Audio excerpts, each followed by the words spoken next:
Hello bachcho, let's read the question. Let ABC be a triangle. Let A be the point 1, 2. Y equal to x is the perpendicular bisector of AB. And x minus 2y plus 1 equal to 0 is the angle bisector of C. If the equation of BC is given by AX plus BY minus 5 equal to 0, then value of A plus B is. So बच्चों इस question के अंदर सबसे पहले हम अपने की points लिखते हैं. सबसे पहली चीज जो हमें ध्यान रखनी है, the perpendicular distance of a point A B from line a1x plus b1y plus c1 equal to 0 is, क्या हो जाएगा यहाँ से a1a plus b1b plus c1 upon में under root a1 square plus b1 square. So इस चीज को ध्यान में रखते हुए हम क्वेश्चन को शुरू करते हैं बच्चों. तो यहाँ हमें दिया हुआ है कि ये एक ट्राइंगल है, एबीसी ट्राइंगल है. ओके, सो अगर मैं एबीसी ट्राइंगल लिखूं तो ये सी हो जाएगा, ये हमारा ए है और ये हमारा बी दिया हुआ है. ए के पॉइंट्स हमें ऑलरेडी गिवन है 1, 2. ये आपकी y equal to x line है. ओके, एंड ये आपका एंगल बाइसेक्टर है, तो ये एंगल इक्वल टू ये एंगल दिया हुआ है. Now this point is what 2, 1 हो जाएगा, क्योंकि अगर ये इसका y इक्वल टू एक्स के अलोंग ये इसका एंगल बाइसेक्टर है तो ये इसका ऑपोजिट हो जाएगा. नाउ बोला है कि y equal to x is the perpendicular bisector of AB. AB का परपेंडिकुलर बाइसेक्टर है. Okay, and x minus 2y plus 1 equal to 0 is the angle bisector. Okay, तो ये इसका परपेंडिकुलर बाइसेक्टर है and now this is angle bisector.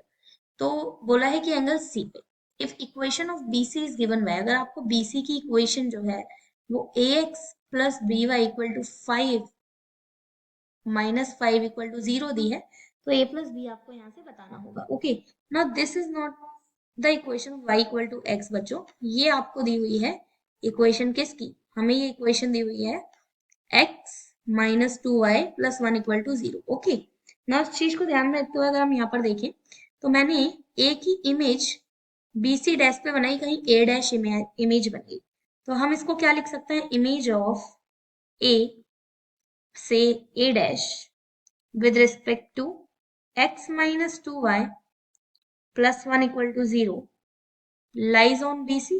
Okay, तो इसका मतलब अगर हम इसकी लाइन की इक्वेशन लिखे तो क्या हो जाएगा, x minus 1 upon 1 equal to y minus 2 upon minus 2 equal to minus 2 1 minus 4 plus 1 upon 1 plus 2 का whole square. So this is equal to 4 upon 5. तो अगर हम x माइनस 1 अपॉन 1 को 4 अपॉन 5 रख दें तो x की वैल्यू आ जाएगी 4 upon 5. Similarly y minus 2 upon minus 2 को 4 अपॉन 5 रख दें तो y की वैल्यू आ जाएगी आपकी यहाँ से, अच्छा x की वैल्यू आ जाएगी 9 अपॉन 5 एंड y की वैल्यू हो जाएगी कितने 2 अपॉन 5. तो हम कह सकते हैं कि a डैश के पॉइंट क्या आ गए 9/5 2/5, ये a डैश के पॉइंट आ गए. हमें बतानी है, हमें लिखनी है equation of BC joining a dash and b. a dash और b को जोड़ने वाली लाइन की इक्वेशन बतानी है, तो वो क्या हो जाएगी y minus 1 equal to 1 minus 2 upon 5 upon 2 minus 9 upon 5 into में x माइनस 2. सो अगर इस चीज को सॉल्व किया जाए तो हो जाएगा y minus 1 equal to 3 into x minus 2. इसी चीज को अगर हम फर्दर सॉल्व करें तो ये कितना हो जाएगा 3x minus y plus 5 equal to 0 minus 5 equal to 0. This is minus 5 equal to 0. तो बच्चों अगर हम इसे ax plus b y minus 5 equal to 0 से कंपेयर करें तो a की वैल्यू हो जाएगी हमारी 3 एंड b की वैल्यू हो जाएगी माइनस 1. सो यहाँ से a प्लस बी अगर लिखा जाए तो वो कितना हो जाएगा 2 हो जाएगा, क्योंकि a की वैल्यू 3 और b की वैल्यू कितनी है माइनस 1. तो यहाँ अगर हम देखें तो हमारा कौन सा ऑप्शन करेक्ट है, ऑप्शन नंबर बी करेक्ट है, जो कि हमें कितना दिया हुआ है, हमें दिया हुआ है a plus b equal to 2. Hope you understood it well. All the best.